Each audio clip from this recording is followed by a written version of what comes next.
Bueno, yo creo, conferencista de Niris, que ahora ya que está grabando, lo que podemos hacer es comenzar ya el protocolo.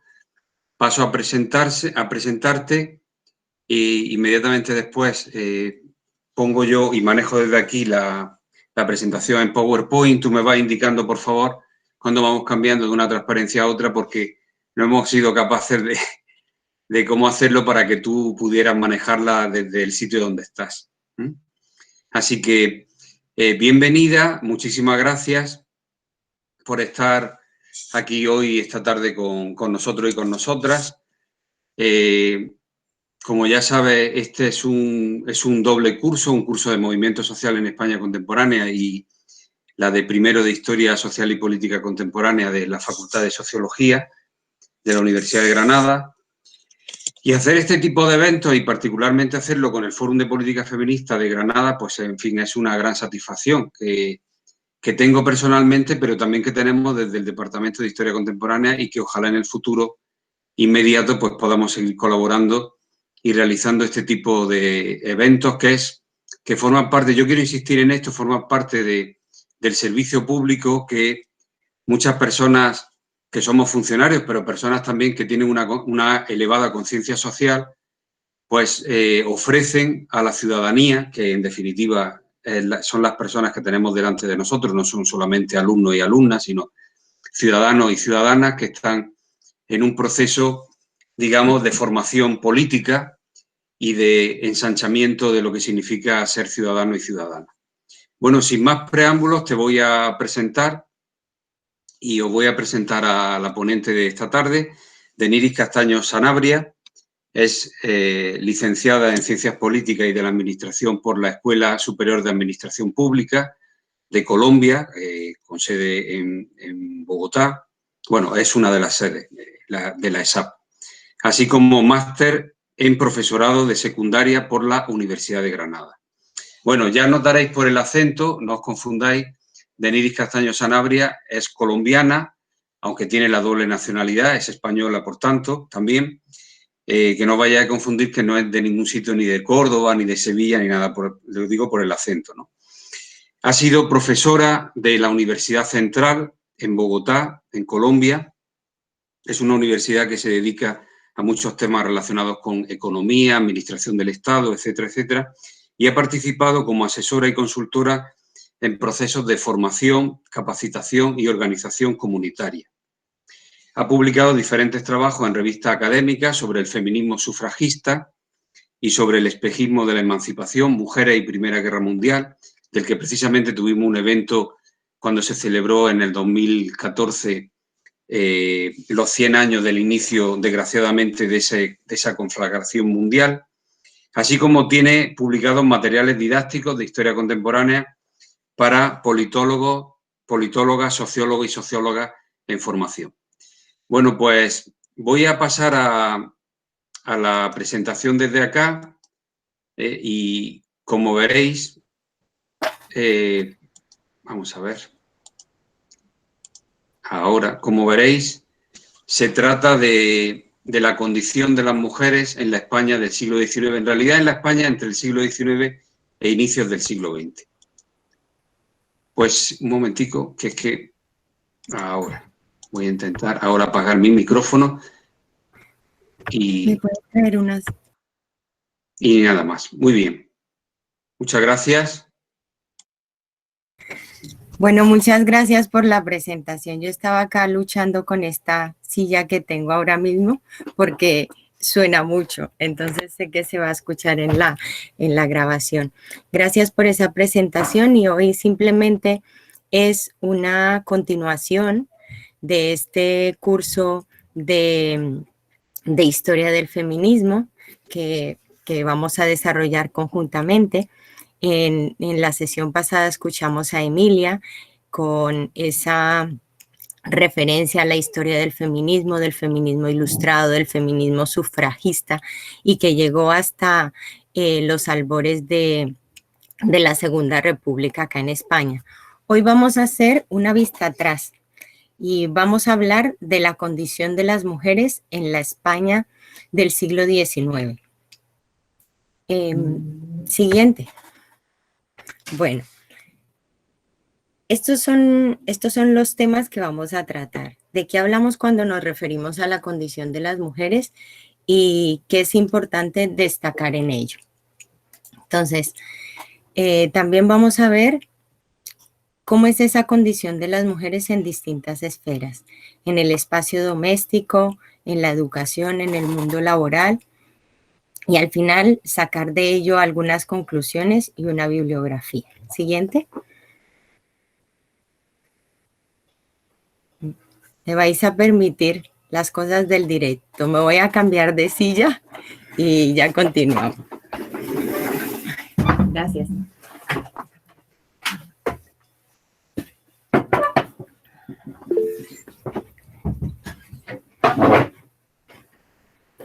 Muy bien, ahora sí. Si quieres, Mario, tú ponte en pantalla completa. No pasa nada que al lado no se vea nada y así es más cómodo para mí y también lo veis más grande. Bueno, esta portada que construí, déjalo en pantalla completa. Es que si lo tocas se va a ir. Ahora estamos viendo a todas las personas. No estamos viendo la presentación. Mario, ¿me escuchas? Perdón, Deniri, es que sigue entrando gente y la única manera de poderle dar paso es dejar yo en un momento de ver. Un momentito, enseguida te pongo ya toda la pantalla. Porque quizá como lo hicimos la vez pasada con Emilia, que tenías tú quizá dos pantallas, entonces en una podías seguir aceptando a la gente y en otra tener la presentación.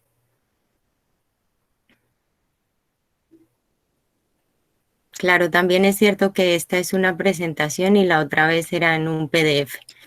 Bueno, todos estos detalles técnicos. Os decía que la portada que he preparado para esta charla es una recolección de fotografías, porque al hablar de la condición social de las mujeres, no nos referimos únicamente al papel que ellas juegan en la sociedad, sino también a cómo se las representa. Por eso veis ahí diferentes fotografías del siglo XIX. Hay solamente dos que no pertenecen al siglo XIX y es la fotografía de la mitad, que corresponde a la primera vez que se aprobó el sufragio en España, y la fotografía de abajo a la derecha. Como no tengo el cursor, pues no lo podéis ver, pero sí os hago referencia en la dirección. Me pareció importante ponerla porque decía Benedetto Croce que toda historia es contemporánea. Nos ocupamos del pasado porque vive dentro de nosotros. Recuerdo que en la charla de Emilia, muchas de las preguntas que hicisteis remitían a debates actuales. Sin embargo, hoy os hago una invitación a que nos centremos en esto que vamos a ver, porque muchas veces pasamos a la ligera el pasado y no nos damos cuenta de esos cambios que parece que nacimos como la sociedad, nacimos y la sociedad estaba así como que nacimos, pero no es así. En el pasado, pues había muchas cosas diferentes, entonces os invito a hacer un ejercicio como de intromisión en esto que vamos a hablar hoy.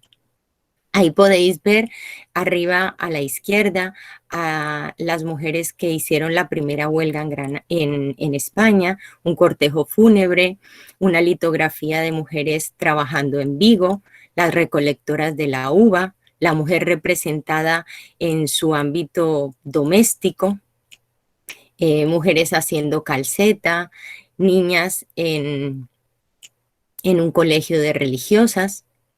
Pasamos. Entonces, siempre nos vamos a quedar con que hablar de la condición social de las mujeres es hablar de los papeles que tienen y de cómo se las representa. Yo voy a referirme a tres esferas de la sociedad. La primera es el espacio doméstico. ¿Pasamos?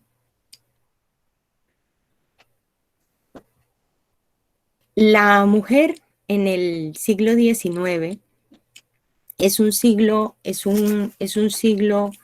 en el cual hay muchísima inestabilidad.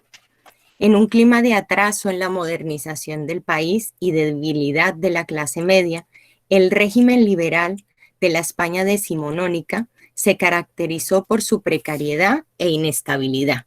Ese fue el marco en el que se desenvolvió la vida de las mujeres en España. Estamos, recordemos, en la construcción de la sociedad burguesa, o más bien de la emergencia de la clase burguesa como una clase importante. Entonces, ese es el contexto estructural.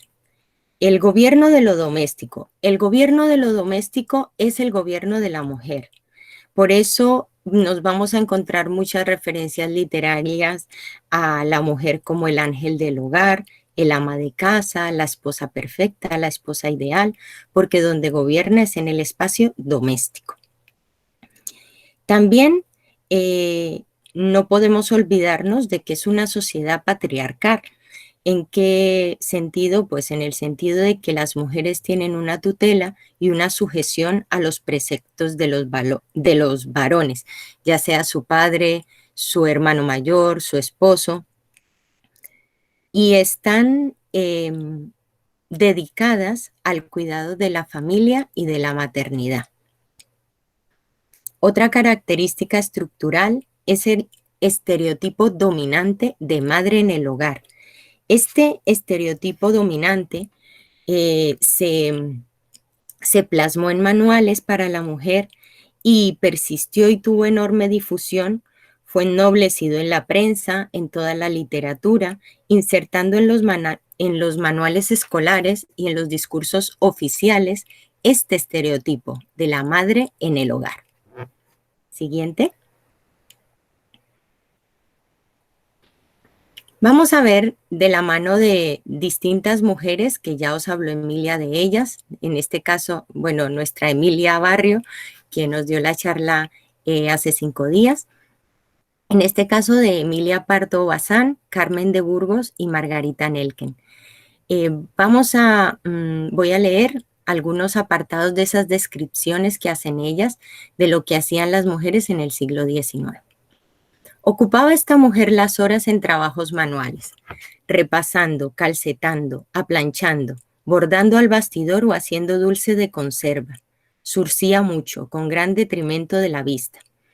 Esta mujer, si sabía de lectura, no conocía más libros que el de misa, el año cristiano y el catecismo. Esta mujer guiaba el rosario, a que asistían todos los criados y la familia. Daba de noche la bendición a sus hijos, que la besaban con la mano, o la besaban en la mano. Consultaba los asuntos domésticos con algún fraile y tenía recetas caseras para todas las enfermedades conocidas. Esto nos lo dice La Mujer Española y otros escritos. Recae sobre ella el peso total, no solo de las faenas domésticas, sino de la labor y cultivo del campo.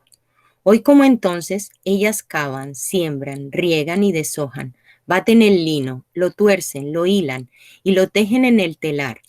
Ellas cargan en sus fornidos hombros el saco repleto de centeno o maíz y lo llevan al molino. Ellas amasan desde la gruesa harina mal triturada y encienden el horno tras de haber cortado en el monte el haz de leña y cuecen el amarillo torterón de borona o el negro mollete de mistura. Hace de niñera, apacienta bueyes, le ordeña las vacas, marcha al mercado con la cesta en la cabeza para vender sus productos.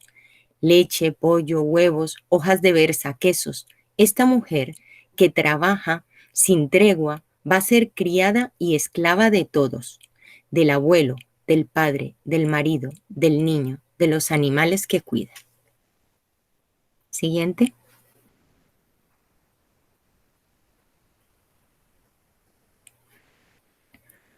Carmen de Burgos, también una reconocida escritora con mucha producción literaria, nos cuenta otras descripciones de las mujeres en el siglo XIX, principios del XX. Descalzas, vestidas de riguroso luto, desgreñadas, dedicadas a las penosas faenas del campo o la minería, llegaban a la adolescencia sin ninguna cultura, sin aprender a leer y escribir. Eso es la mujer en el hogar. En otro discurso que da, dice, no somos personas jurídicas, estamos sometidas a una minoría casi perpetua. Hijas y esposas no podemos vender, hipotecar, obligarnos ni recibir donaciones. Solo si tienen algunos de estos derechos en el caso de estar casada bajo el régimen de separación de bienes, y aún así no son completos. Esta era una proclama en la que ella pedía para ambos sexos derechos idénticos, las mismas leyes e igual educación. Esta es una de las reivindicaciones que más se repiten en la agenda de las mujeres en el siglo XIX y principios del XX. Pasamos. Margarita Nelken, en su libro La condición social de la mujer en España, también nos hace diversas descripciones. La mujer sin fortuna y sin medios de ganarse la vida conforme a sus necesidades ha de considerar fatalmente el matrimonio como una salvación, como un refugio contra la implacable lucha por el sustento. Desde mujer casada la pierna quebrada, son innumerables los refranes españoles que limitan la actividad de la mujer al círculo de los quehaceres domésticos. Bueno, pensé en hacer este relato, no voy a seguir leyendo para que no os canséis, lo tenéis ahí, pero para que os deis cuenta de cuáles son las descripciones más recurrentes que se hacen de la mujer en el siglo XIX, en la literatura, en los textos. Vamos a pasar, ahora vamos a los textos legislativos, al Código Civil Español del 24 de julio de 1889. En la nacionalidad, una mujer casada sigue la condición y nacionalidad de su marido. Cuando yo llegué aquí a España, una de las cosas que me sorprendió, y llegué hace 10 años, es que en el NIF, que era el número de número de identificación de extranjera, tenías que decir que mi vecino ha empezado a darle golpes a un cuadro. Tenía que decir si el marido autorizaba a la mujer a trabajar.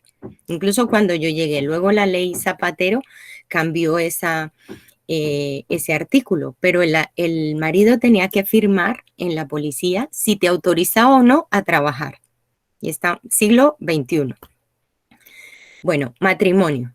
Está prohibido el matrimonio a la viuda durante los 301 días siguientes a la muerte de su marido y a la mujer cuyo matrimonio hubiera sido declarado nulo. En el artículo 57 nos dice que el marido debe proteger a la mujer y ésta obedecer al marido. En el 58, la mujer está obligada a seguir a su marido donde quiera que fije su residencia. 59, el marido es el administrador de los bienes de la sociedad conyugal, salvo las estipulaciones que se hacían sobre todo en las clases altas. El artículo 60, el marido es el representante de la mujer. Seguimos. Bueno, aquí más ejemplos. Tampoco puede la mujer sin licencia o poder de su marido adquirir títulos onerosos, enajenar bienes, son nulos los actos ejecutados por la mujer contra lo dispuesto en artículos anteriores. Bueno, la patria potestad. El padre y en su defecto la madre tienen la potestad de sus hijos legítimos no emancipados. Era primeramente el padre el que tenía la patria potestad. La mujer tendrá la administración de los bienes parafernales y la mujer no puede, sin licencia de su marido, enajenar, gravar ni hipotecar los bienes parafernales. ¿Seguimos? Nos damos cuenta que en el discurso tanto de la literatura como en el discurso legislativo, la mujer tiene una sujeción al marido. Ahora vamos a ver en el ámbito educativo. Seguimos. Bueno, estos son los antecedentes o la herencia del siglo XVIII. En el siglo XVIII lo que me interesa destacar acá es que la sociedad de la que estamos hablando es una sociedad eminentemente agrícola, ¿no? Y es una sociedad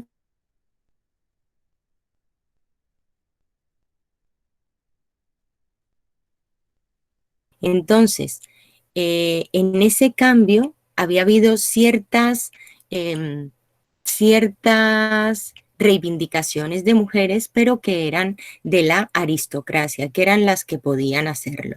Las otras mujeres no podían hacerlo, eran campesinas.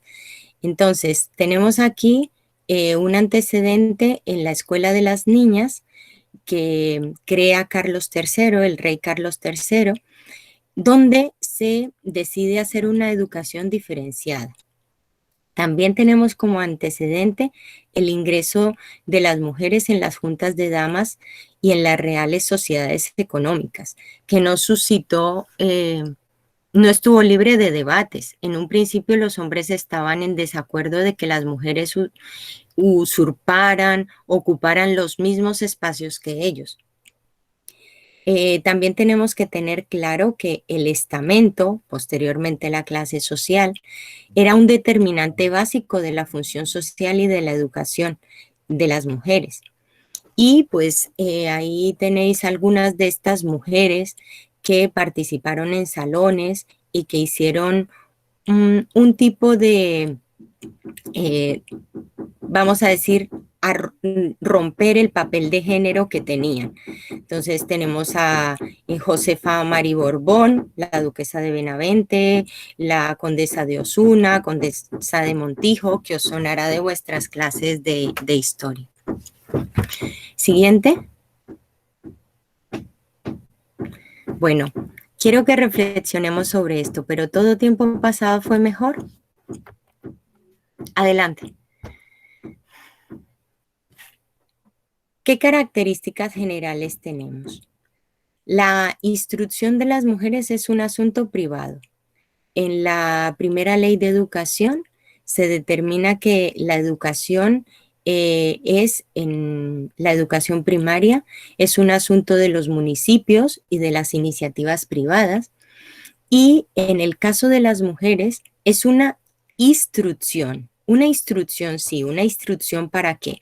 Para que sean buenas madres, para que eduquen mejor a sus hijos, para que sepan normas de higiene básicas, pero no una enseñanza como fin en sí misma, no una enseñanza como un alimento del espíritu y del intelecto, del conocimiento por el conocimiento. Y otra de las características es ese currículo diferenciado. Hay una educación para las niñas y una educación para los niños. Adelante. Aquí tenemos la tasa de escolarización desde 1840 hasta 1970. Fijaos, siempre la línea roja es la línea de las mujeres y la línea azul la que agrega a los hombres. Siempre la tasa de escolarización de las mujeres está por debajo de la de los hombres, hasta ya 1970, o sea, hasta un siglo después, no es ligeramente superior el número de niñas y de mujeres que entran en el sistema educativo. Entonces, de pronto, algo que hoy por hoy nos puede resultar lo más normal del mundo, y es ver que hay más mujeres que hombres en una clase, pues no fue así siempre. Y ahí os pongo esta diapositiva para que lo veáis. El desigual proceso escolarizador producirá distanciamiento intelectual entre los hombres y las mujeres de las clases populares sobre todo. Y eso a su vez producirá una mayor dependencia femenina. ¿Seguimos? Esta es la instrucción pública emitida por las Cortes de Cádiz el 7 de marzo de 1814. Sabemos que la primera constitución en España fue la Constitución de 1812, la PEPA. Entonces, en esa constitución, bueno, yo la estuve mirando y es curioso que el legislador cuando quiere diferenciar y quiere hablar de mujeres y de varones, sí que lo hace. Pero cuando hace referencia a ese concepto universal de cuando se habla de hombres o de cuando se habla de ciudadanos, en realidad no está haciendo referencia a las mujeres. Cuando lo quiere hacer, lo hace. Entonces, esta es una instrucción que habla precisamente de la educación de las mujeres. Dice, no se ha olvidado de la educación de aquel sexo que forma una parte preciosa de la sociedad, que puede contribuir en gran manera a la mejora de las costumbres y que ha apoderado casi exclusivamente de la educación del hombre en su niñez, tiene un gran influjo en la formación de sus primeros hábitos y lo sigue ejerciendo después en todas las edades de la vida humana. Entonces, seguimos en ese mismo planteamiento. La mujer tiene que educarse para dar una mejor educación a sus hijos e hijas, para estar mejor en el hogar.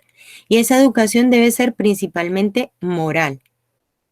Debe darse a las mujeres una educación y ha de ser doméstica y privada.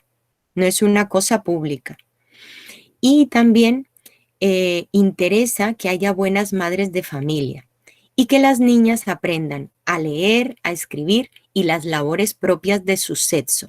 ¿Cuáles son esas labores propias de su sexo? En la siguiente diapositiva, bueno, en esta diapositiva, en el Real Decreto del 16 de febrero de 1825, que hablaba sobre las escuelas de las primeras letras de las niñas, en el artículo 198 lo dice.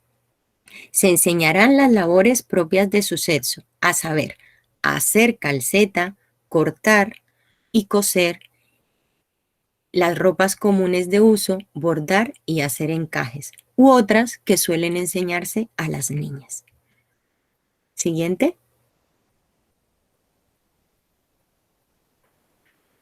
Esta es la evolución del analfabetismo en España. Hemos visto antes en otra diapositiva la tasa de escolarización y cómo era menor en mujeres que en hombres. Y aquí vamos a ver que la barra roja es la que corresponde a las mujeres y aquí es al contrario. La mayor tasa de analfabetismo se sitúa en mujeres. A lo largo de todo el siglo, es aquí el periodo considerado está desde 1860 hasta 1930, eso sin contar que las condiciones en las cuales se ejercía esa escolarización eran peores en las escuelas de niñas que en las escuelas de varones, porque el profesorado carecía de preparación, las escuelas existentes no estaban acondicionadas. Fijaos que hemos dicho que la educación no era una prioridad pública, sino podía ser de iniciativa privada. Y eso lo sabemos muy bien porque la educación está sobre todo en manos de la iglesia. ¿Pasamos?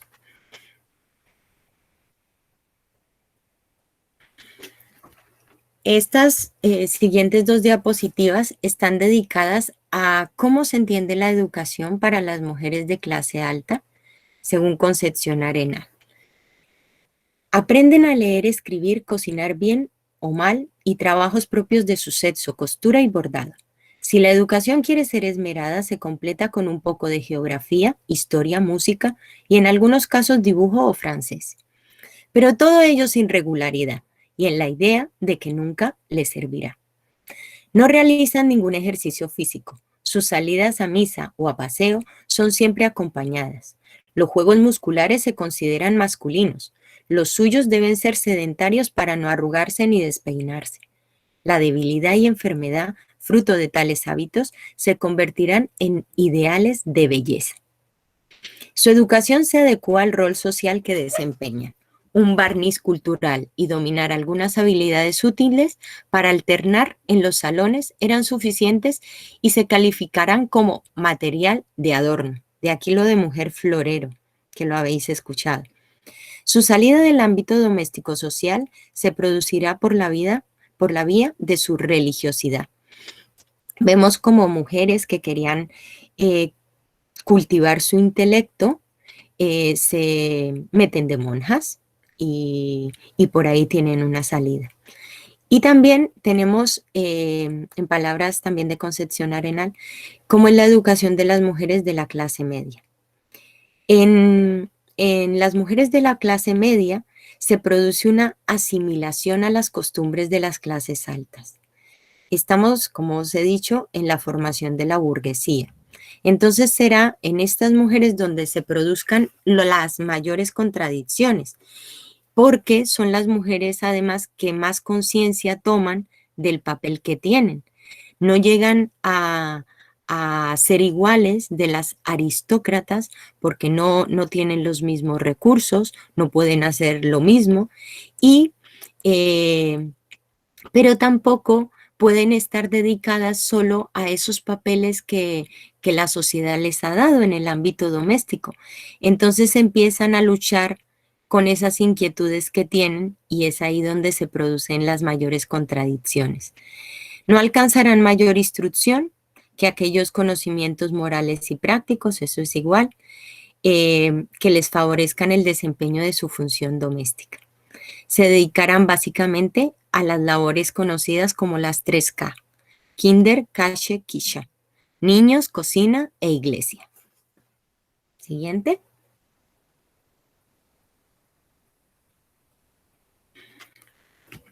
Un poco esta diapositiva está dedicada a que en términos cronológicos, pues son 3 fechas que están ahí, importantes: la promulgación en 1857 de la primera ley reguladora de la enseñanza, la conocida como Ley Moyano.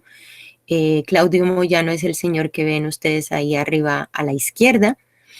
En 1870 se crea la primera Asociación para la Enseñanza de la Mujer y el creador es ese señor que ven a la derecha, Fernando de Castro Pajares. Y en 1876 nace la Institución Libre de Enseñanza del hombre que está abajo a la izquierda, Giner de los Ríos, basada en la filosofía krausista de si mejoras la educación del individuo, mejoras la sociedad. Tanto la escuela krausista como la Institución Libre de Enseñanza fueron 2 instituciones que promovieron el debate a favor de la conquista de los derechos de la mujer y la instrucción y la enseñanza de las mujeres.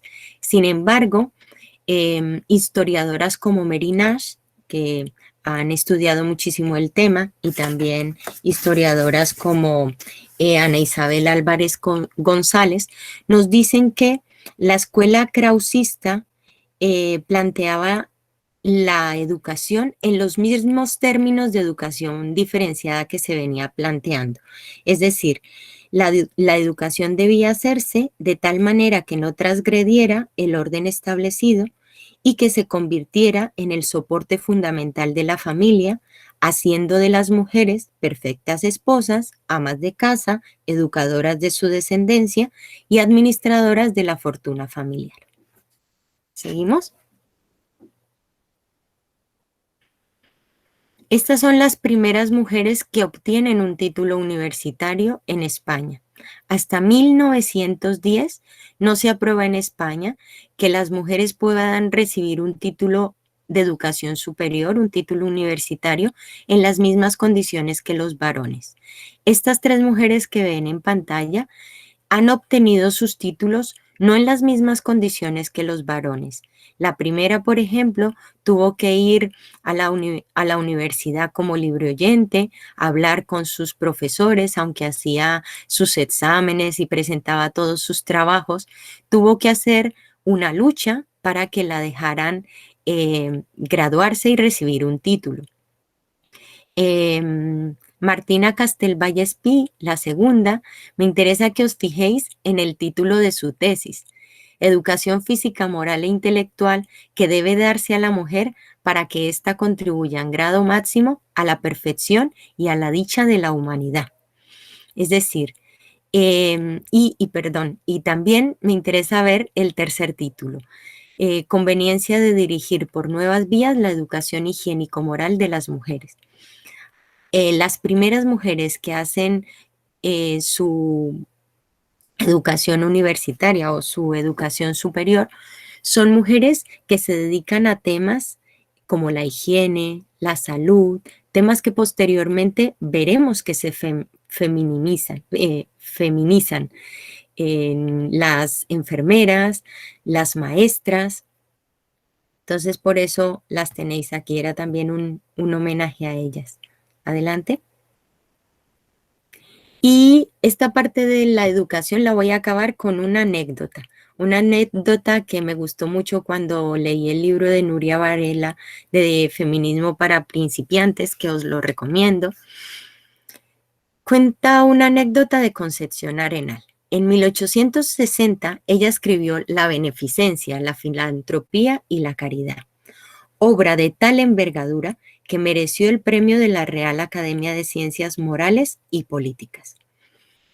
La presentó a concurso con el nombre de su hijo Fernando, al sospechar que los académicos no iban a conceder el galardón a una mujer. Académicos y público se quedaron pasmados cuando fue a recoger el premio un niño de 10 años, cogido de la mano de su madre. Aunque lo intentaron, ya no podían echarse para atrás. Así que Concepción Arenal se convirtió en la primera mujer premiada por una academia. Siguiente. Bueno, ahora vamos a entrar en la última de las esferas, que es el mundo laboral. Siguiente. Bueno, os decía que en el mundo en el que se desarrolla la vida de las mujeres en el siglo XIX es una sociedad y un país eminentemente agrícola. Pero vamos a pensar que las familias agrícolas no son las mismas familias burguesas. Las familias agrícolas son familias extensas, son familias donde se hace un trabajo en cadena y participan de ese trabajo en cadena pues los hijos, los tíos, los abuelos, los primos. Está más repartido el trabajo. Una mujer en una sociedad agrícola vive menos años, pero participa en todas las labores. No hay tanta diferenciación de roles como luego sí ocurre en la sociedad burguesa. En España también tenemos que señalar que la industrialización fue tardía en comparación con países del entorno y que esa industrialización tardía también hace que la incorporación de las mujeres en la industria sea baja y, bueno, lo vamos a ver en las siguientes diapositivas. También el dilema de la incorporación laboral de las mujeres. Esto tiene que ver con lo que os hablaba del dilema que viven las mujeres de la clase media, de vivir en dos papeles. Por un lado, tener que buscar el sustento para su familia y por otro lado, tener que estar al frente del gobierno que le corresponde, que es el gobierno doméstico. Entonces, ese dilema ya nace en este tiempo, en este siglo. También es una sociedad altamente jerarquizada. Siguiente. En este cuadro lo que me interesa que veáis, ahí tenéis la población activa en España total y por sexos y por sectores de actividad. Fijaos, desde 1877 hasta 1930 que llegan los datos, cómo en la parte de las mujeres va en descenso. En 1877 hay 1.457.000 mujeres que están como población económicamente activa están vinculadas al trabajo y sin embargo esa cifra va descendiendo hasta llegar en 1930 a ser 1.100.000. Hay una pérdida del empleo de las mujeres de 400.000 mujeres, ¿no? Y tenemos que tener en cuenta que la sociedad, que la población se incrementa año a año. Entonces, ¿qué pasa con esas mujeres? Desaparecen del mercado laboral, tienen que estar en sus casas porque al pasar a una sociedad industrial, quienes tienen la prelación de entrar en las fábricas son los hombres, a las mujeres se las ocupa, pero para unas tareas muy diferenciadas y muy específicas que no las pueden hacer los hombres, tal vez algunas industrias que por esta misma concepción de delicadeza, de que se hacen las cosas más suave, lo vemos en el caso de las cigarreras aquí en España, donde en las tabacaleras primero estaban ocupados los hombres, pero posteriormente se ocupan a las mujeres porque se piensa que sus manos son más delicadas, tienen más cuidado a la hora de hacer los papeles y de, no fumo y entonces de armar el tabaco, ¿no? Siguiente. Esta es la evolución de la mano de obra empleada en el servicio doméstico. Esto también me llamó mucho la atención al hacer el recorrido del siglo XIX en términos de trabajo. Cómo a finales del siglo XIX, en 1860, la segunda mitad, la cantidad de hombres y mujeres empleados en el servicio doméstico, aunque no es el mismo servicio doméstico que conocemos hoy en día, porque este servicio doméstico es más un servicio doméstico del campo, en el cual pues hay que ordeñar, hay que cuidar de los animales, hay que hacer las labores de la casa. Pero fijaos cómo la barra azul, la barra de los hombres es una barra que casi se iguala a la de las mujeres. Y sin embargo, a medida que van pasando los años y llegamos a principios del siglo XX, la barra de las mujeres sube y la de los hombres desciende, pero drásticamente. Entonces, se sucede un proceso de feminización del servicio doméstico. Siguiente. Esta es la mano de obra en agricultura. En 1877, fijaos que hay 3 millones de hombres más que de mujeres empleados en la agricultura. Siempre hay una gran diferencia entre hombres y mujeres, pero la línea de las mujeres desciende desde 1900, aquí en España, va en declive total. Y en 1910 ya la diferencia entre los hombres y las mujeres empleados en agricultura, los hombres superan a las mujeres en 4 millones. Es decir, en un plazo de 40 años, hay 1 millón de hombres más ocupados en la agricultura. ¿Qué pasa? ¿Las mujeres ya no hacían labores en la agricultura? ¿O esto nos habla de los datos oficiales? Es decir, las mujeres no aparecen en las estadísticas oficiales, aunque siguen realizando trabajos agrícolas. Siguiente. Esta es otra diapositiva que nos muestra cómo se hace la feminización y la masculinización de la industria. Los hombres están mayormente empleados en la industria metalúrgica y las mujeres en la industria textil. Adelante. Esta es la población activa por sexos de 1928 al 33.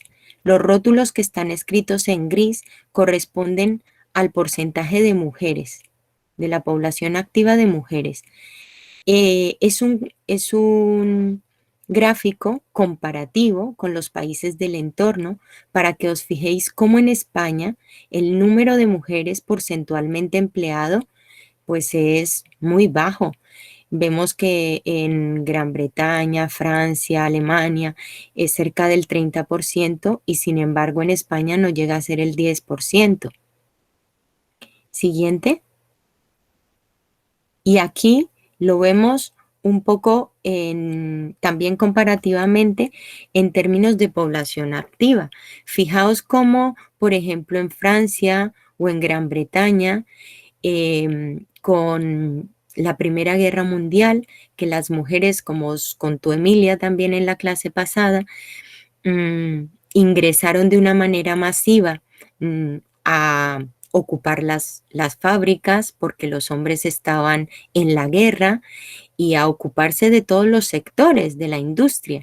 Entonces hay un incremento de la población activa, de las mujeres de la población activa.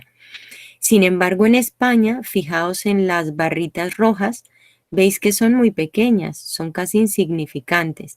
La mujer no se integra al mundo laboral de la misma manera que lo hace en los países del entorno. Adelante.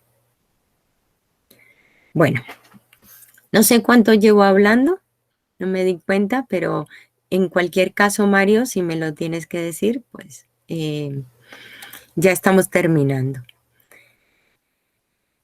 Aquí os planteo unas conclusiones. Unas conclusiones en términos de... He querido hacer el perfil de 3 mujeres. Entonces, una primera mujer es esta, doña Amalia de Llano y Dotres, condesa de Vilches, que en este cuadro aparece retratada por Federico de Madrazo y Kunz en 1853. Esta es una mujer aristócrata. La alta posición social es evidente al ver este retrato.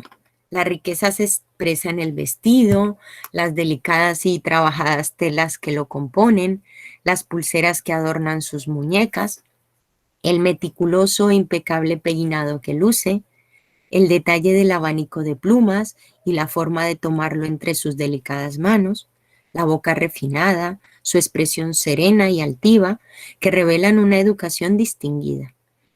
El ambiente que la rodea da un aire de magnificencia a la escena. La silla de madera, labrada con tapiz pintado a mano, y el reposabrazos en el que apoya parecen ir a juego con la joven.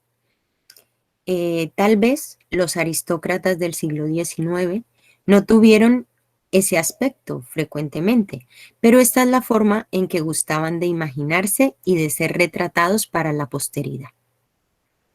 Vamos a continuar con la mujer burguesa. En este caso he elegido el retrato que hace Ramón Casas de Mercedes Llorach.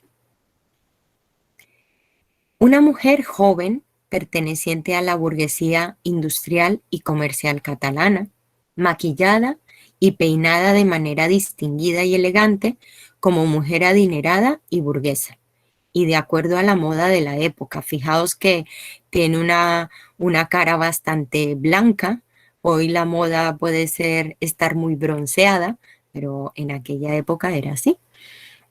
Vestida con paños delicados y vaporosos, con un tocado en el cuello que le realza con orgullo y suficiencia, de manos delicadas, no habituadas al trabajo doméstico ni al trabajo industrial.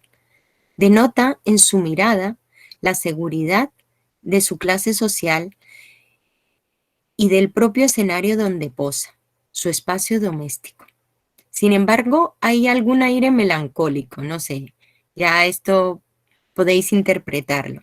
Su reino, donde gestiona la economía del hogar, la instrucción de sus hijos, la administración de la domesticidad, es ese escenario donde ella se posa, donde ella posa y está ante la cámara para ser retratada, ¿no? Y vamos a ir con el tercer perfil. El tercer perfil es de una mujer campesina, de un pueblo de la cornisa cantábrica. A pesar de su juventud, esta mujer campesina de un pueblo de la cornisa cantábrica aparece con un rostro, unas manos y una mirada claramente envejecida, de grandes y poderosos brazos y manos propias de las muchas tareas del día a día, avejentada por los muchos esfuerzos del trabajo en el campo, marcada por la pluriactividad del trabajo agrícola, ganadero, doméstico, el cuidado y la crianza de los hijos e hijas, por las horas de trabajo en la simiente, el mancaje, la recogida de los frutos en el campo de sol a sol, así como la espera a la intemperie, para vender los productos de los animales domésticos en los mercados locales. No hay moda, como podéis apreciar, no hay joyas, no hay delicadeza en las ropas, solo trabajo, subsistencia, agotamiento, pero también determinación y pertenencia a una clase que buscaba en el derecho al trabajo su propia conciencia y su emancipación. Ahí la tenemos con los productos que ella misma ha realizado, esperando a que alguien venga a comprárselos, la morcilla, el pan, no sé qué llevarán la cesta, otras cosas realizadas por ella. Esos son los 3 perfiles. Y esta tercera o cuarta diapositiva de conclusiones, quiero ponerosla porque aunque me interesaba al hacer el perfil que pensarais que como os comentó Emilia y yo misma, desde el Fórum de Política Feminista pensamos que la clase, el sexo y la raza son variables importantísimas que se interrelacionan y que están constantemente reajustándose, ¿no? Entonces, aunque en el siglo XIX podemos ver claramente una diferencia de clase, no es lo mismo hablar de una mujer campesina que de una mujer burguesa o de una mujer aristócrata, y es lo que he querido dejar señalado con esos perfiles. Sin embargo, hay algo que sí las iguala, y es esa subordinación de sexo. Entonces, en esta diapositiva podemos ver qué puede hacer hoy en día la mujer, las mujeres, que no podíamos hacer hace 100 años. Y os he puesto el año. Votar. La primera vez en España, todo referido a España, en 1931. Divorciarse, en 1932. Abortar con amparo legal, aunque en 1936 y 1938 hubo unos intentos o una legislación que no llegó a ponerse en marcha, solo hasta 1985 se consigue de manera formal abortar con amparo legal en España. Administrar los propios bienes hasta 1975. Tener derecho a la planificación familiar. Otra de las cosas que es una revolución en términos de derechos de las mujeres en 1978. Es decir, planificar cuántos hijos podemos tener, cuántas hijas podemos tener y no estar dedicadas solamente a la explotación por la reproducción que podemos realizar, que solamente realizamos las mujeres. Participar en las Fuerzas Armadas en 1988. Esto por mencionar algunas cosas. Siguiente. Y aquí os dejo apuntada la bibliografía en la que me he basado para preparar esta charla. Estos libros, el que os mencioné de la condición social de la mujer de Margarita Nelken, que está muy bien leerlo, La mujer del porvenir. Los libros que están abajo, sobre todo los he usado para hacer los cuadros y las estadísticas en el mundo laboral, el trabajo rural en España y el trabajo industrial. Y el libro que tienen en la mitad, que son estadísticas históricas de España, que es un libro muy completo donde se pueden sacar muchos análisis de cómo ha sido en diferentes sectores económicos la producción acá en España. Y vamos a seguir. Más actuales, pues podéis ver el libro negro de la condición de la mujer, donde hay un capítulo para España. Sin embargo, es un capítulo que hace referencia al siglo XX, por eso no lo trabajé más, pero sí que lo podéis ver. Feminismo para principiantes de Nuria Varela, que ya os lo he mencionado. La educación de las mujeres en la España contemporánea de Pilar Ballarín, que es profesora de la Universidad de Granada. Y esa tesis doctoral que me encontré de Paloma Belmonte, no puedo leer muy bien, que está hecha recientemente, y ella es historiadora del arte. Lo que hace es un recorrido a través de las imágenes de una familia o de diversas familias, una microhistoria para saber la condición de las mujeres, la condición social de las mujeres durante el siglo XIX. Me parece a mí que el término que ella escoge es desde 1800 hasta 1930. Bueno, y os agradezco muchísimo vuestra atención. Si tenéis preguntas, dudas, sugerencias, pues aquí estoy.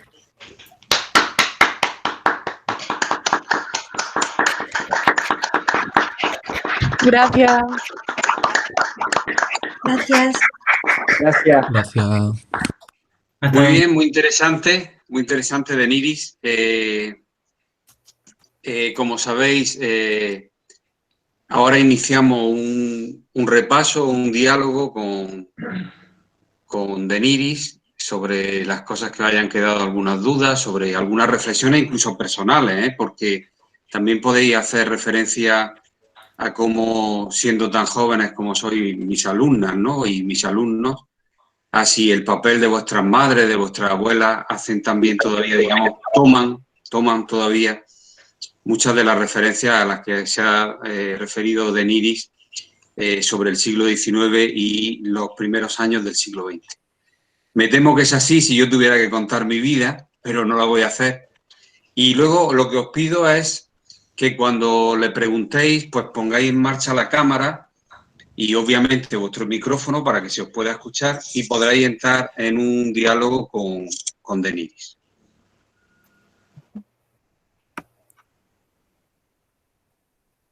Estoy viendo acá que algunos decíais que no habíais visto la presentación, pero al final se pudo resolver y sí visteis la presentación, ¿no es verdad?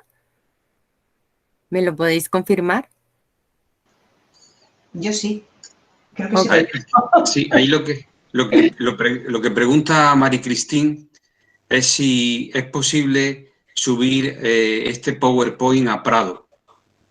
Bueno, Prado lo que va a estar disponible es toda la grabación, pero luego este PowerPoint en formato PDF, yo se lo puedo pasar a vuestro profesor para que lo tengáis también disponible. Muchas gracias.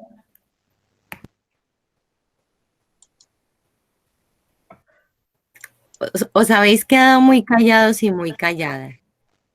Hola. Hola, salud, adelante. Yo quería hacer una reflexión y es que al ver una de las diapositivas, sobre todo la de los cambios que han ocurrido en la libertad de la mujer y demás, me he dado cuenta de que actividades que tenemos asimiladas como algo normal realmente no se consiguieron hace tanto tiempo en España, como por ejemplo el derecho a la planificación familiar, y que somos bastante privilegiadas en cierto modo porque en países ahora mismo actualmente ni siquiera existe ese derecho y demás, y no sé, como que me ha hecho reflexionar que damos cosas por asimilar y por normales que realmente no lo son y no es una realidad global tampoco. Pues mira, me gusta mucho que hayas hecho esta reflexión, porque resulta que tendemos a normalizar lo que nos encontramos y es también humano, ¿no? Llegamos a la sociedad, nacemos y creemos que antes la vida era imposible sin móviles, ¿no? Yo soy madre y yo creo que para mi hija y para mi hijo, pues ellos la vida sin móviles casi que no se la pueden imaginar mucho, pero realmente los cambios son muy recientes. Y esto me da pie también para decir que estos cambios históricamente han sido agenciados por un puñado de gente. No han sido luchas en las que haya habido como una participación masiva de la gente. En el tema de las mujeres, nos decía Simone de Beauvoir que los derechos de las mujeres generalmente no están conseguidos. No podemos decir, hay un derecho que reivindicamos, que conseguimos. Voy a poner el caso de la libre interrupción del embarazo. Logramos que haya una interrupción del embarazo amparada legalmente y creemos que ya con eso está garantizada. Y sin embargo, pasan unos años y nos damos cuenta que otra vez estamos discutiendo en qué casos puede ser o no puede ser posible que una mujer interrumpa su embarazo. Lo vemos en el caso de las mujeres polacas ahora mismo. Lo vemos en muchos casos de Latinoamérica. Entonces, cosas que nosotras vamos normalizando. Os decía y os llamaba la atención sobre ver muchas caras de mujeres en la universidad, porque tú llegas a la universidad y te das cuenta que sois más mujeres que hombres. Entonces, pensamos que la igualdad ya está conseguida y no es así. Es un espejismo de igualdad y los derechos nunca están conseguidos finalmente. Siempre hay que estar alertas y luchando para que se mantengan, porque las regresiones y las reacciones patriarcales son también muy, muy características de la historia. Muchas gracias, Salud. Gracias.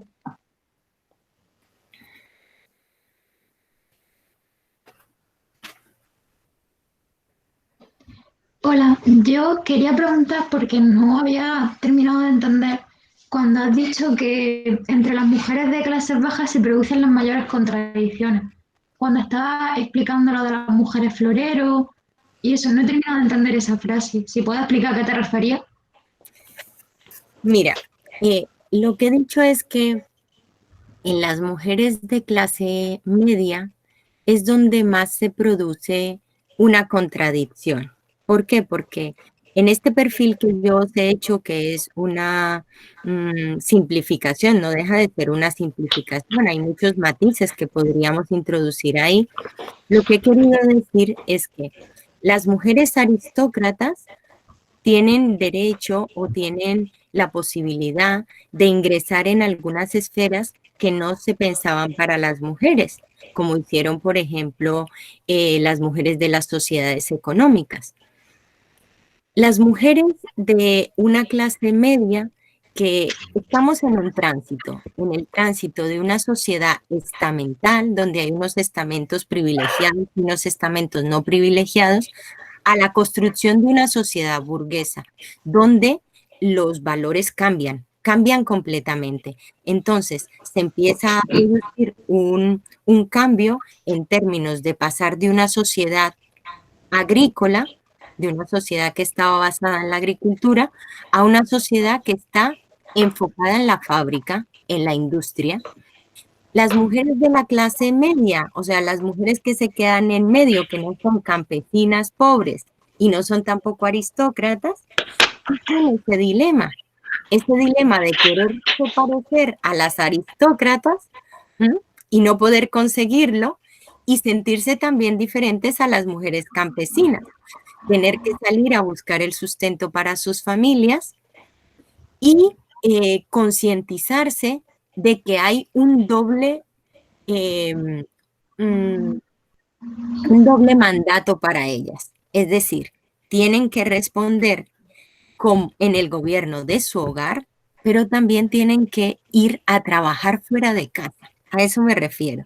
Entonces, ese malestar que se revela en estas mujeres es ese malestar que el feminismo también ha trabajado muchísimo y son mujeres generalmente de esta clase social las que han reivindicado los asuntos propios de, bueno, el llegar a conseguir derechos, el llegar a salir y que ese dilema no se convierta en tu vida en un impedimento, en cómo conciliar el llevar una familia, en cómo conciliar llevar el sustento a la casa. Entonces, a eso me refería, que en la clase media es donde esa lucha interna, esa lucha de conciencia, más se desarrolla. A eso me refería. No sé si te ha quedado Sí, claro. sí. Vale, gracias.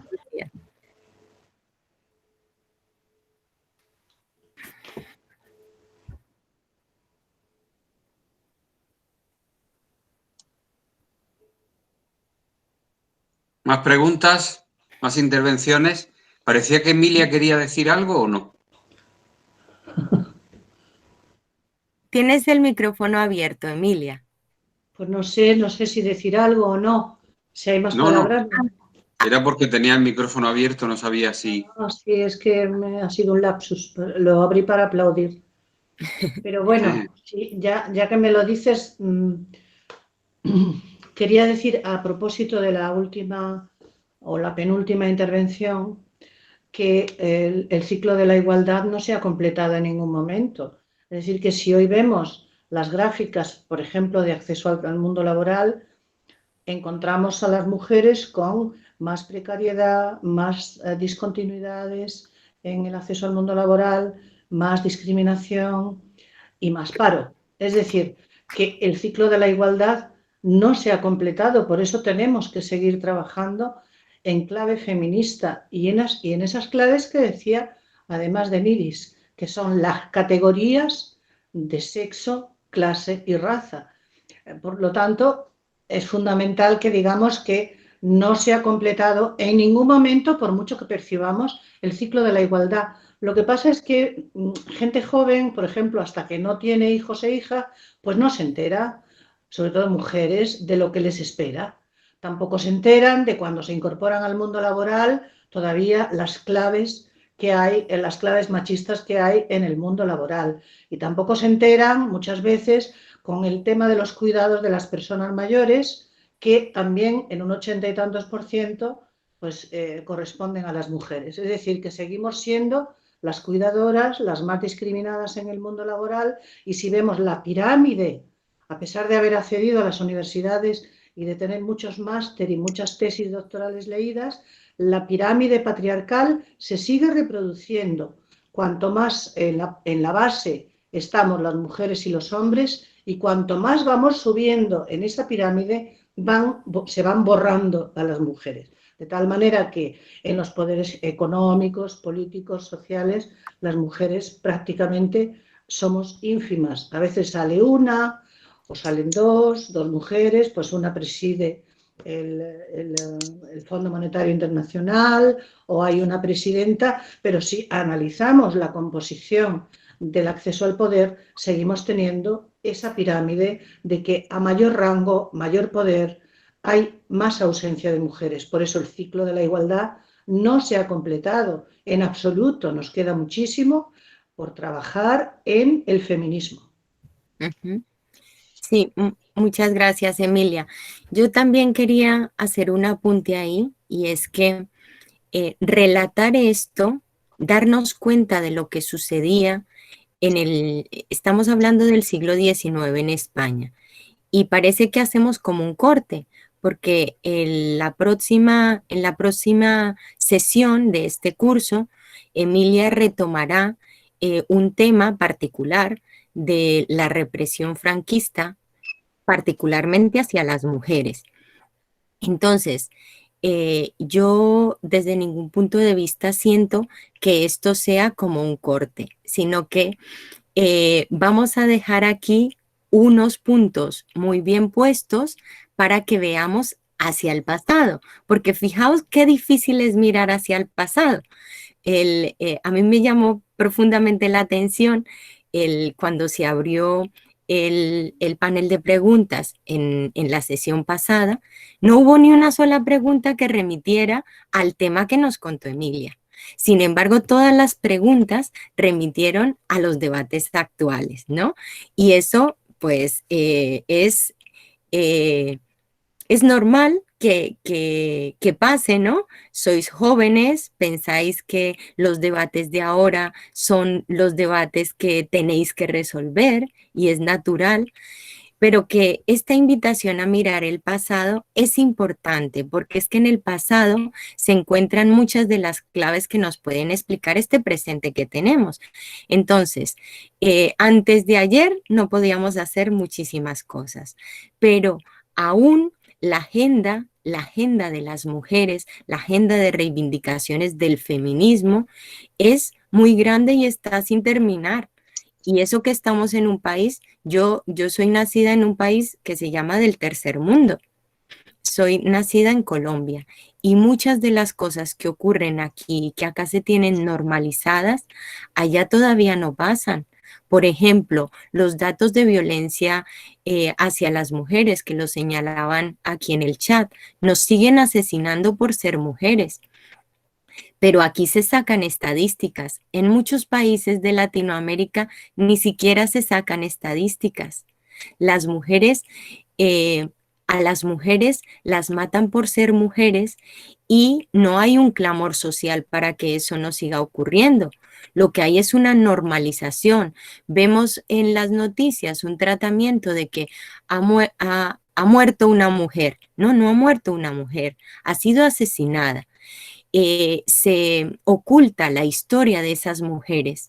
Es el único asesinato que ocurre con unas particularidades clarísimas y, sin embargo, hoy en día tenemos algunos representantes públicos que niegan la violencia hacia las mujeres, que niegan la especificidad que tiene la violencia de las mujeres, que no son asesinadas por cualquier persona, sino que en su mayoría son asesinadas por sus parejas o exparejas. Entonces, son muchísimas cosas.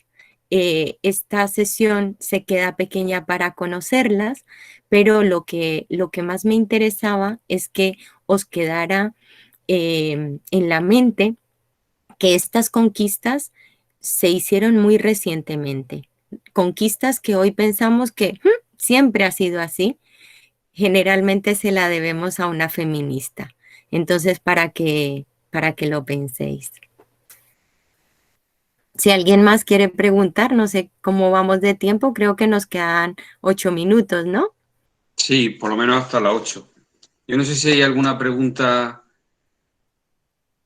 Muy bien, Luca, no te preocupes si te tienes que marchar. Digo, no sé si hay alguna pregunta, pero yo con la última parte de tu intervención ya prácticamente me has respondido a una pregunta que te iba a hacer. Y era aprovechando precisamente que pues eres colombiana de origen y precisamente que has vivido muchísimos años en tu país, ¿no? Y además tienes la gran ventaja de tener la referencia de vivir ahora en otro y por tanto de ver las posibles diferencias que hay entre un país y en otro en este tema, que yo ya digo, ya has dicho algunas de las cosas, pero por apuntar alguna otra, cuando yo fui las primeras veces a Colombia al ámbito universitario, ¿no? Invitado por universidades, pues me resultó, bueno, pues muy chocante, por ejemplo, la forma de vestirse de las mujeres universitarias allí en Colombia, ¿no? Generalmente, pues, con faldas, tacones, muy bien arregladas, muy al contrario, digamos, que los hombres, ¿no? Ya con el paso de los años, pues estoy hablando del año 98, con el paso de los años sí he visto, digamos, como una normalización de vestir, pues, digamos, con ropas más informales, ¿no? Con pantalones vaqueros, con zapatillas, etcétera, etcétera. Pero inicialmente me chocó mucho, como me chocaron también mucho la importancia que se le daba a los reinados de belleza, ¿no? A los concursos de belleza en tu país. Y también, por ejemplo, al peso que tiene la Iglesia Católica, que lo tiene también en este país, en España, pero que también lo tiene y poderosamente en Colombia. No sé si tú quieres añadir algo respecto a eso, porque la comparativa entre un país y otro, que ya lo has dicho respecto, por ejemplo, a la falta de estadísticas fiables en el caso de Colombia o otros países de América Latina respecto al asesinato de mujeres, ¿no? Bueno, pues sí, sí que quiero señalar algunas cosas. Las comparaciones suelen ser odiosas, pero las comparaciones hay que hacerlas. Y como investigadores, como estudiantes, pues tenéis que comparar, porque si no se compara, si no comparamos, no nos damos cuenta de que las cosas pueden ser diferentes. Por eso para una persona entrar en el ámbito educativo es interesante porque va a ser parte de otros valores, de otros aprendizajes diferentes a los que tiene en su casa. Va a ser amigos, amigas que tienen otras costumbres. Entonces eso es enriquecedor. Ahora, en relación con lo que dices tú, Mario, de cuando fuiste a Colombia. Es verdad que en Colombia, si no estoy mal, la última cifra que se tenía de asesinatos del año pasado hacia mujeres fue de cerca de 200. Es decir, cuatruplica las cifras de España. Pero ese no es podríamos decir, es el mayor problema y lo es el más evidente. Pero sin embargo, no es lo que sale en la prensa, no hay tanta atención para la lucha contra la violencia hacia las mujeres y sí que está muy generalizado eso que tú dices de los reinados de belleza, que las mujeres vayan en falda. Yo recuerdo que mi hermana, que es funcionaria pública en Colombia, en algún momento le dieron una dotación, ella es funcionaria de un ayuntamiento, y les daban a las secretarias una dotación, es decir, un vestido, un uniforme para presentarse al trabajo. Y para ellas, bueno, estaba muy bien porque era una ayuda, no tenían que pensar qué ponerse y se lo tomaron bien.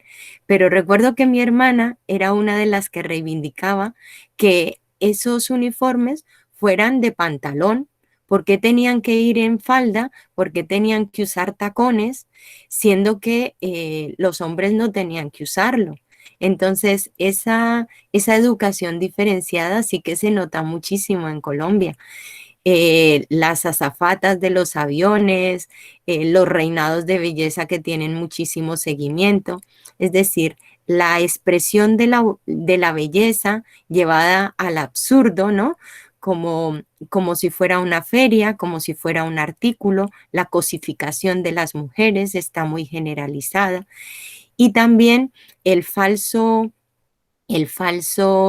mensaje de que las mujeres podemos empoderarnos a través de nuestros activos corporales o activos de esa belleza o de esa estética, cuando no por otras razones, ¿no? No vemos mujeres empresarias, mujeres en la política, mujeres en la educación de un alto nivel, es decir, los techos de cristal existen de una manera más evidente y muchas veces hemos reflexionado también juntos que la sociedad colombiana cambiará también cuando integre mucho más a las mujeres y cuando las mujeres se integren mucho más. A mí hay una feminista que me gusta muchísimo, que es Florence Thomas, una mujer francesa que ha desarrollado su vida en Colombia, se fue muy joven, y ella dice que pocas mujeres en política, la política cambia a las mujeres. Muchas mujeres en política cambian a la política. Y eso es lo que también yo considero, es que por una cuestión de inercia, tendemos a imitar los roles, a imitar cómo se hacen las cosas y es difícil pensar cómo se harían de manera distinta. Entonces, si nos metemos en política, pues tenemos que ser duras, tenemos que ser del estilo de una Angela Merkel o de una Thatcher o de una Christine Lagarde, no sé, como unos iconos que se venden desde los medios masivos de comunicación, pero en realidad no es garantía de que una mujer una mujer esté en un cargo público que tenga una perspectiva feminista y que tenga una perspectiva diferente hacia cómo se realizan las cosas en la sociedad y cómo debe ser organizada. El tema de la conciliación no es importante o las labores de la casa no son importantes porque son cosas de mujeres, porque los mismos ministerios, el Ministerio de la Salud, el Ministerio de la Educación, generalmente ha sido, pues, cuando llegan mujeres políticas o de altos cargos, esos son los ministerios que tienen, pero muy pocas veces, ahora en el caso de España sí hay una ministra de Hacienda, pero esa es una excepción en el mundo. Las mandatarias en el mundo creo que actualmente son 12. Son 12 y son 202 países en Naciones Unidas. Entonces, cosas que vemos como que, ya lo que nos decía Emilia, ya la igualdad está conseguida. Pues no, me temo que no, ni en el pasado ni hoy en día. Así que abrid bien los ojos, los oídos y estad atentas y reivindicativas porque queda muchísimo por hacer. Bien, no sé si queda alguna intervención más. Si no fuese así, pues daros las gracias por haber venido, acudido a la charla, darle, por supuesto, las gracias a Deniris, además como presidenta del Fórum de Política Feminista de Granada. Y bueno, os emplazamos a que el próximo jueves, pues tenemos la siguiente, que es muy interesante, pues el papel de las mujeres durante el franquismo, durante la dictadura franquista, que estará a cargo de Emilia Barrio. Así que, sin nada más, pues daros las gracias a todo el mundo y ya digo, particularmente a Deniris. Muchísimas gracias. Yo sí que estoy agradecida contigo y a la clase. Particularmente le agradezco. Espero que lo penséis y que todos estos espacios que no son la clase, donde vuestro profesorado está dando una lección magistral, los aprovechéis para hacer las preguntas que se os ocurran, porque hay que hablar, hay que dialogar y os animo para que perdáis esa timidez y que en las próximas secciones podáis preguntar lo que se os ocurra, que muchas veces dicen, no, pero es que esto que voy a preguntar es muy tonto o esto mejor no, porque no, tanto cuando estáis al otro lado de la pantalla como cuando estamos acá, somos personas y podemos no saber. Así que nos vemos el jueves. Chao, buenas noches. Nos vemos el jueves, adiós. Adiós. Adiós. Hasta luego. Chao. Chao. Ya podemos detener la grabación, ¿no? Un besito de Colombia.